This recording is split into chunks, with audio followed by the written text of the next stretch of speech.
Imagine migrating to a new city to make a living for your poor family back in your village, but you end up becoming an assassin who kills for justice. I'll do it.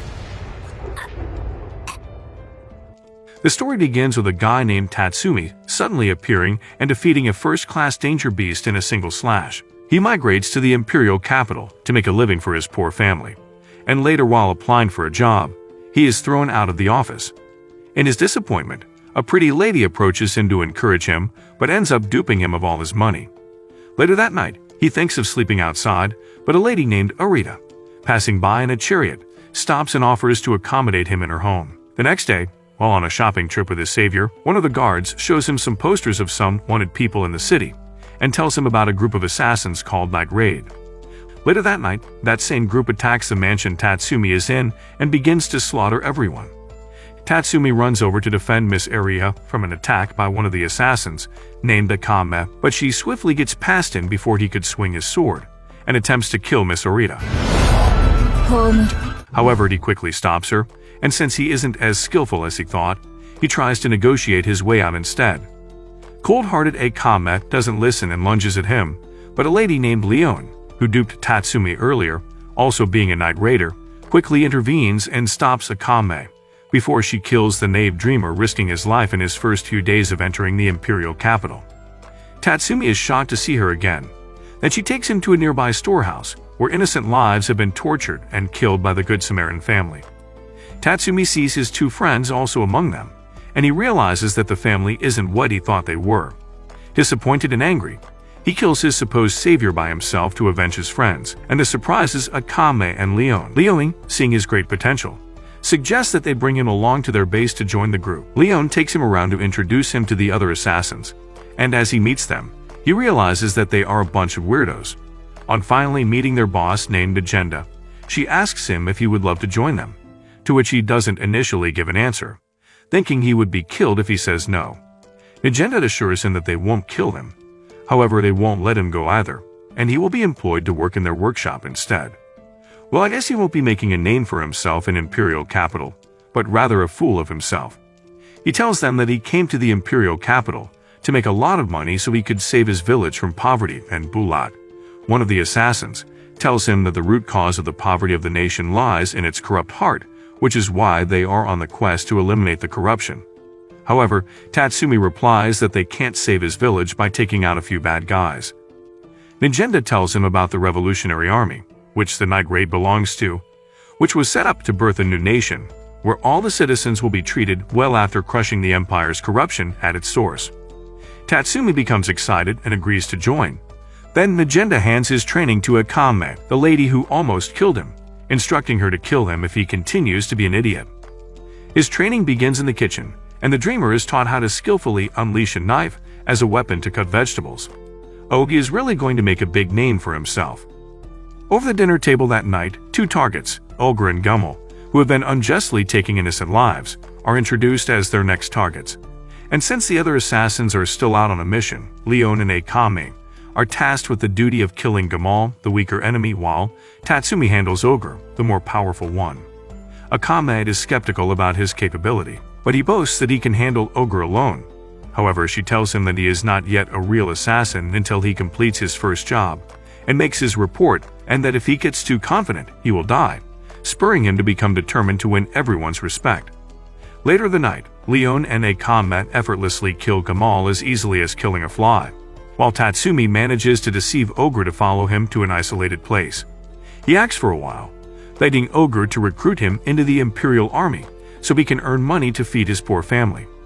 He continues to disturb him, which infuriates Ogre, causing him to launch an attack, but he is surprised at how swiftly the little guy slashes him with his sword.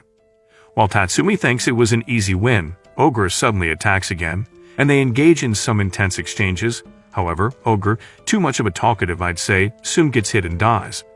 Upon returning to the Night Raid's hideout, he gives his report and brags before Akame. Akame, unable to resist it, quickly pulls his clothes before everyone to check what he's got down there. Damn! No sorry to check if he sustained any wounds. She becomes glad to see he is unhurt, telling him she once had a friend who died from poisoned wounds because he was too proud to report them. They shake hands, and realizing that she was concerned about him, He tells her he hopes he can also pull her clothes someday. Yeah, boy. In the next scene, they'd all set out to fight some intruders. Bulat and Tatsumi pair together on the mission, while the others go different ways. Bulat activates his Imperial relic suit, known as Incursio, fascinating Tatsumi, and then tells Tatsumi he will show him what the relic can do. Akame meets some guys who think they need to introduce themselves before fighting and swiftly kills them while they wonder what happened. Mine spots another intruder trying to escape, thinking he has found the Night Raid's hideout, but she gives him a shorter escape route by phasing him out of existence with her pumpkin relic. They soon eliminate all the intruders with their relic weapons and return to their hideout. The next day, Tatsumi is meant to resume working with his next trainer, Mind, as her subordinate, so he waits for her in front of her room, expecting her to wake up so they can begin the day's lessons, but she delays in coming out, and Shili offers to call her for him. However, Magenta stops her, saying it's Tatsumi's duty, intending to put him in another trial. The naive boy heads into the room and finds Mine undressed. She then blasts the pumpkin at him in anger, but he luckily dodges it. They soon head out on a supposed mission to conduct investigations within the capital, but Tatsumi soon realizes that his new trainer only used him as her minion for her shopping adventure. He soon sees a public execution square where several people have been executed, and they head there. Mine tells him that it's the Prime Minister's doing, as he is controlling the young emperor, whom he had intentionally allowed to succeed to the throne so he can have absolute power over the empire. The young and naive emperor, who probably should still be playing with toys, controls the empire's affairs under the influence of a wicked prime minister who makes all his decisions. Night Raid receives another report, and they set out on a mission to kill Ilkul, a relative of the prime minister, who uses the prime minister's name to kidnap and kill women. Mine and Tatsumi are tasked with taking care of the target. Well, what Tatsumi could only do was keep Mine company, as his help wasn't required in any way since Mine skillfully gunned down the target in a single blast of her pumpkin relic. She tells him that the more danger she is in, the more powerful her relic is, surprising him. The other assassins quickly eliminate the intruders with only one left, and as Mine and Tatsumi return, he suddenly appears. He hits the useless Tatsumi off and combats Mine, dodging all her pumpkin strikes. However, this guy's also talkative, and I think he is also probably too excited. Tatsumi resorts to sumo wrestling and grabs him, not allowing him off his grip, and then tells Mine to fire her pumpkin at the guy while he holds him in position. Mine initially refuses, fearing she will kill Tatsumi in the process, but Tatsumi unleashes his inner Lib Brown, causing her to believe she can do it. However, she almost blasts his head off. In the following scene, another talkative character with a funny name is introduced as a villain, Zank the Executioner. The Night Raid assassins meet as usual about their next mission, and while they discuss the new villain who enjoys beheading people, they wonder what sort of relic he has, prompting the newbie among them to ask what a relic is. Nagenet explains that in the past, the founding emperor thought that he would soon die and be unable to keep protecting the empire, so he decided to produce 48 pieces of powerful imperial relics using different materials obtained from legendary super-level danger beasts, which would be used to protect the empire after he is long gone. Anyways, not everyone received the memo, I guess, as some have rather used the relics against the empire for their selfish gains. Meanwhile, of these 48 imperial relics, Akame possesses the one-cut killer known as Murasame, which injects a deadly poison into the wound of whoever it slashes. Leon possesses the beast ruler that transforms her into a beast and gives her extraordinary abilities. Mine possesses the spirit artillery called Pumpkin. Bulat possesses the demonic armor called Incursio. Lovak possesses the wire of many uses called the Crosstail, and Shili possesses the absolute bisector called Extase, capable of cutting through any known material. Magenta further explains that whenever a relic is wielded, someone has to die, and if two relic wielders fight one another, one of them is guaranteed to die. On the mission, while Akame and Tatsumi await Zank to reveal himself, Tatsumi goes to pee, and after oozing out some fluid, he suddenly sees one of his friends, Sayo, who was killed, and he pursues her immediately.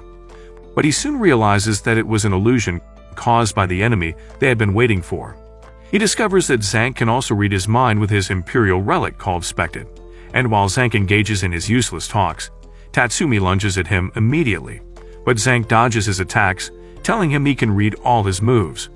They engage in an intense battle, and Tatsumi soon becomes exhausted, but luckily for him, Akame arrives and takes the floor. However, she can't deal any damage as he can read and predict all her moves using his relic. As the fight continues, Zank uses the illusion technique on her, causing her to see her sister Kuroma, thus distracting her. However, as Zank dashes at her, disguised as her sister, Akame still blocks him despite the illusion, shocking him. They make a series of exchanges before Akame finally slashes him with her sword relic, shutting his running mouth. Tatsumi's next trainer will be Shi-Lee, and Lubbock is jealous that the lad is getting all the girls while he struggles to get laid. Sorry, I mean, he isn't getting their attention.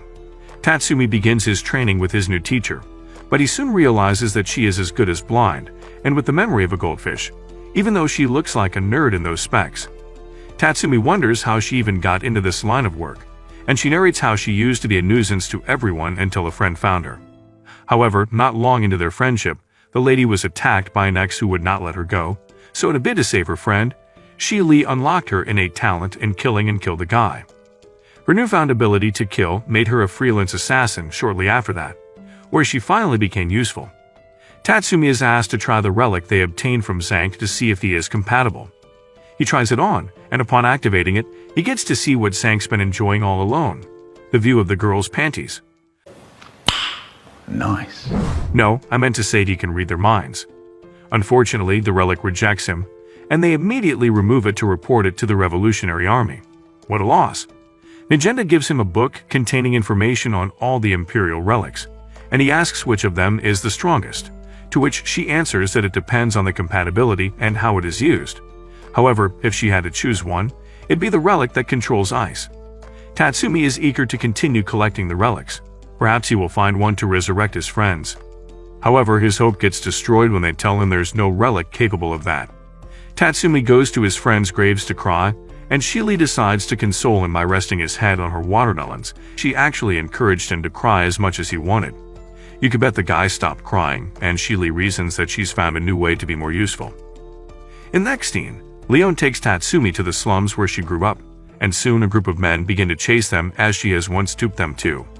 Meanwhile, at the palace, it is reported that the Revolutionary Army is growing at an alarming rate, which they need to pay attention to.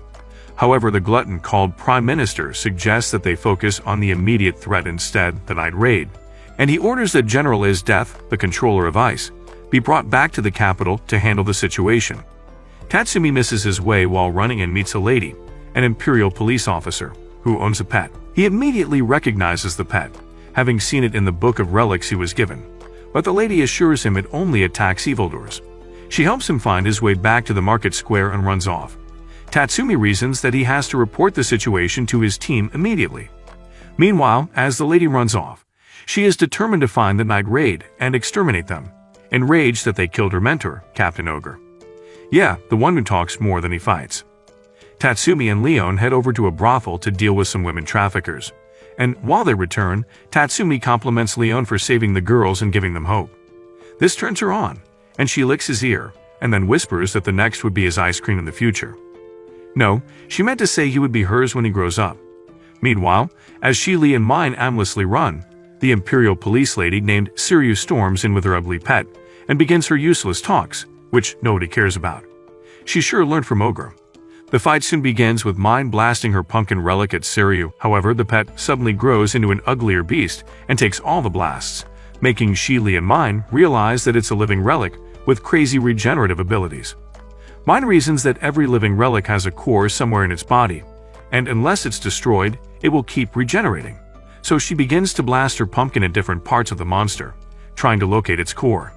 The beast suddenly grows 2 arms and attacks, but Shi-Lee blocks all its blows while Mine prepares for a more powerful blast. However, the beast regenerates again, causing Shi-Lee to change strategy and dash towards the relic user, instead while Mine faces the monster.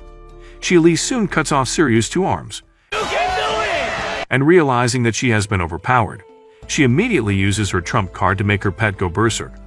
The monster suddenly grows more fierce and grabs Mine, intending to crush her, but Shi-Lee quickly saves her. However, she unexpectedly gets shot by Sirius with a secret weapon in her mouth, and then the monster rends her in 2. Sirius' backup soon arrived, but Shi-Lee managed to help Mine escape with the bright light shining from her X-stays. Mine reports to the others, and Tatsumi becomes angry and determined to avenge her. General Death returns to the Imperial capital and reports to the teenage emperor, who then asks her what she wants as a reward if she succeeds in her mission. She reveals that she would like to fall in love. So pick me. Choose me. And tells him she will note down her standards on the type of man and present them to him in due course. General Death then selects 3 overly excited fighters to help her in her quest to exterminate the night raid. In the following scene, Tatsumi trained with a combat, and after a series of hits, she advises him to rest for a bit. But he won't listen as he is determined to get stronger. He dashes at her, but Bulat suddenly intercepts and knocks him down. Bulat teaches him that in a real battle, he must always be mindful of his surroundings as he never knows where an enemy might be hiding. In the next scene, a clueless retired political official and his daughter are on their way returning to the imperial capital.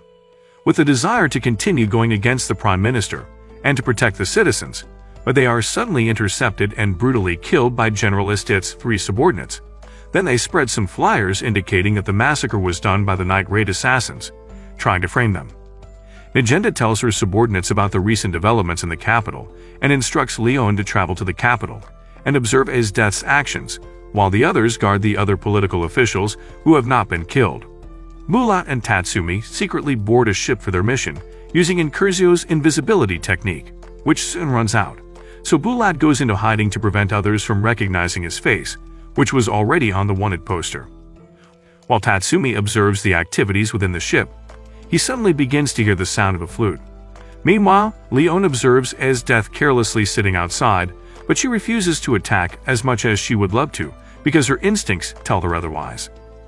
Soon, all the passengers on the ship sleep off due to the effect of the music from the flute relic, leaving only Tatsumi, who manages to resist its effect. One of the 3, named Deidara, attacks him, and Tatsumi receives a hit from his 2-fold cleaver relic, designed to chase after an opponent until it makes a hit.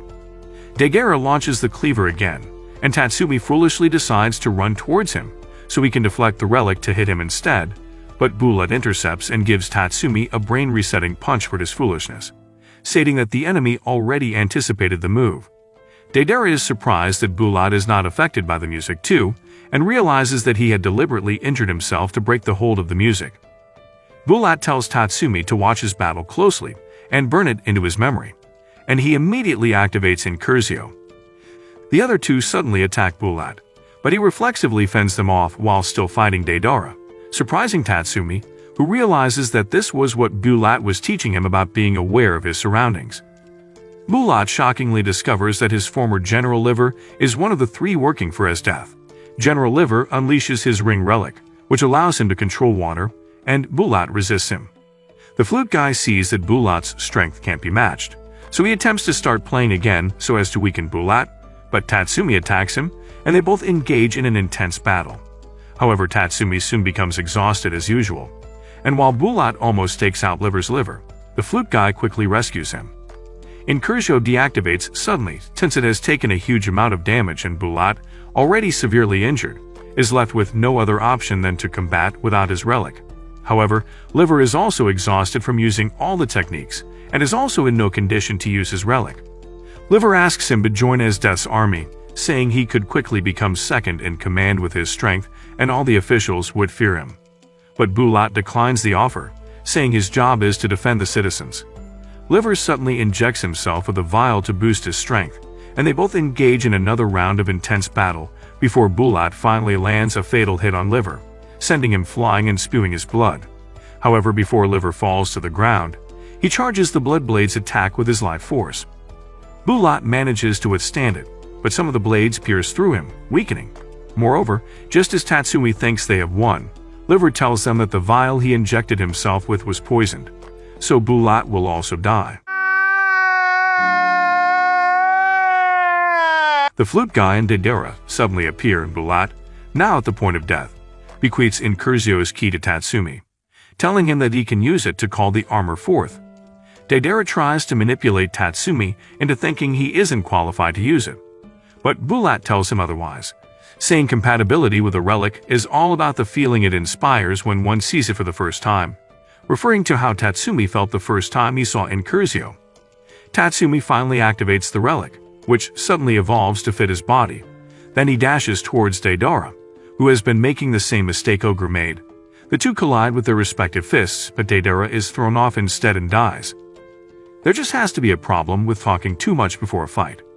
Bulat painfully dies after a while, with the conviction that Tatsumi would surpass him one day. The two lazy brats in the team began to train hard daily after Bulat had died, knowing that the workload would now be on them as the men in the group. Nagenda sets out for the Revolutionary Army headquarters to deliver some recently collected relics, and she puts E in charge of the team. She further tells them that she wants to go and request new talented individuals for night raid, causing Tatsumi to think he has only been a burden to the team. However, they commend his immense contribution to the Revolutionary Army by defeating the three, who are among the strongest in the capital, and could have caused the deaths of thousands of soldiers if alive. Leon then tells him how much Bulat believed in him. Esdeath gathers a group of 6 new relic wielders and calls them the Jagers. During a party, Esdeath opens up to her new team that she is interested in falling in love, shocking them. She then tells them about Extase, which was recently recovered after killing Shili, and says they need to find a compatible wielder before the Prime Minister lays his hands on it. She then suggests that they put up a show to find a capable wielder. In the next scene, Tatsumi is taken to a secret base, and Lubbock reveals that Mine has successfully gotten herself on the wanted poster, leaving only himself, Tatsumi, and Leon with the liberty to walk outside. Tatsumi talks about the new unit called Jagers and asks why Esdeath is so fearsome, and Lubbock narrates a story you probably shouldn't be concerned about. Just know Esdeath is so powerful. Upon hearing the story, Leon feels foolish for considering attacking her earlier and thanks her creator for not messing with the devil. Lubbock reveals a contest being sponsored by Esdeath, and he encourages Tatsumi to participate so he can win the cash reward for his village. At the tournament, Esdeath is bored by the different fights, and she witnesses until Tatsumi enters the ring and shows incredible talent and features, which exactly match her standard for the man she wants to love. After Tatsumi is declared winner, she enters the ring, and while the knave boy thinks he is about to be rewarded with money, Esdeath got a different plan for him. His reward would be in her bedroom, I think. She captures and takes him away. It should have been me, not him! It's not fair! Shocking Love and Leone, who return to their hideout to discuss how they would rescue him. The Jagers enter a city and soon leave it in ruins, shocking Tatsumi, who is watching from afar under the supervision of his new fiancée. Later that night, Esdeath bathes while Tatsumi wonders what her watermelons would look like. He resolves to convince her to join the Revolutionary Army, and while he tries to put himself together, Esdeath appears almost naked. He immediately loses his mind, with his rising joystick wondering what his eyes are beholding. Oops, I meant he became nervous. Tatsumi tries to unleash his inner Lib Brown again, but Esdeath shuts him up with a kiss and quickly gets over him, ready for a wonderful session with him. However, Tatsumi interrupts and tells her to join him in fighting with the Revolutionary Army against the current empire. But Esdeath serves him a hot slap, asking how he would say that to an imperial general. He threatens not to love her if she doesn't follow his principles, but she admires him more and tells him she will get him to change. Tatsumi struggles to cope with his clingy and unrelenting fiancée, and one morning, he sees Kuro mad and shockingly discovers that she is Akame's younger sister. Esdeath soon appears and tells them they are going to Mount Fake to hunt danger beasts, while keeping an eye out for their enemies. Tatsumi sees this as an opportunity to escape, and while he and Wave, one of the Jagers, combat some danger beasts within the mountain, Tatsumi quickly activates Incursio and escapes. Wave soon becomes scared as he realizes that his boss Love has escaped, so he immediately activates his relic and sets out to look for him. But he suddenly meets Incursio, not knowing it's Tatsumi. Incursio refuses to engage in a fight and tries to escape instead so he can quickly relay the information to his team, but Wave keeps blocking him. Wave finally lands him a kick that crashes him into the water, but Tatsumi uses this opportunity to escape using invisibility. Akame soon meets him and takes him back to the hideout, where he tells them about the Jagers and their peculiarities. Later that night, one of the Jagers, Lord Stylish, who had been skeptical about Tatsumi because of how quickly he could adapt, finds a way to trace him, thus leading his personal team to the Night Raid's hideout. Later that night, while she stoops beside a nearby stream to wash her face, she is suddenly attacked and thrown into the water. Then another piece of Lord Stylish experimental toy attacks Lubbock, who then tries using his wires to snap its head from its neck, but finds it difficult. He changes strategy and binds his wires to form a spear and thrusts his opponent, killing it. Other agents suddenly appear in their numbers, and Lebak immediately runs for his life, but Akame, the one-cut killer, intervenes and slaughters all of them at once. A more formidable agent named Toby appears and engages in an intense fight with Akame. Meanwhile, on a different side of the house, Tatsumi faces Kaku-san, the Ecstase Relic's new wielder, who beats him blue-black until Mine appears and sends him to the afterlife in a single blast of her pumpkin.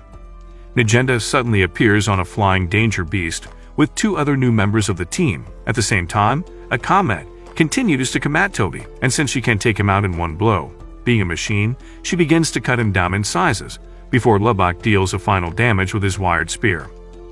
The guy who attacked Leon earlier suddenly tries to ambush Mine and Tatsumi, but Leon intercepts with a not on my watch move and gives him a chokeslam, killing him instantly. The 5 Night Raiders soon gather together with the enemies surrounding them, but as they prepare to fight, the other 4 suddenly collapse from poisoning, leaving only Tatsumi standing. And from the look of things, you can bet that useless Tatsumi would always need an assistant to successfully win a fight. However, he prepares to protect his friends even though he knows he won't do much. But before he moves, the assistant he's been secretly hoping for storms in. Susano, one of the new Night Raid members. He begins to wreak havoc on the enemies, shocking the Jaegers watching from afar. Lord Stylish, realizing how powerful Susano is, blows his test subjects up so he can be eliminated too, but Susano, being a living relic, regenerates immediately. Nagenda discovers Lord Stylish's location and instructs Susano to eliminate him and his other agents. However, realizing there's no escaping, Lord Stylish injects himself with a substance that alters his physical appearance and boosts his abilities. He then feeds on his agents to further level up, making it difficult for Susano to deal any damage. Tatsumi decides to assist, but Akame begs him to take her along, and with Mine and Susano's help, Akame eventually slashed Lord Stylish with her sword relic, and off he went to the ground. Who is the other new member of Night Raid and what are her abilities? Let us know if you want the next part in the comments section by commenting Night Raid. Also, don't forget to like this video and subscribe to our channel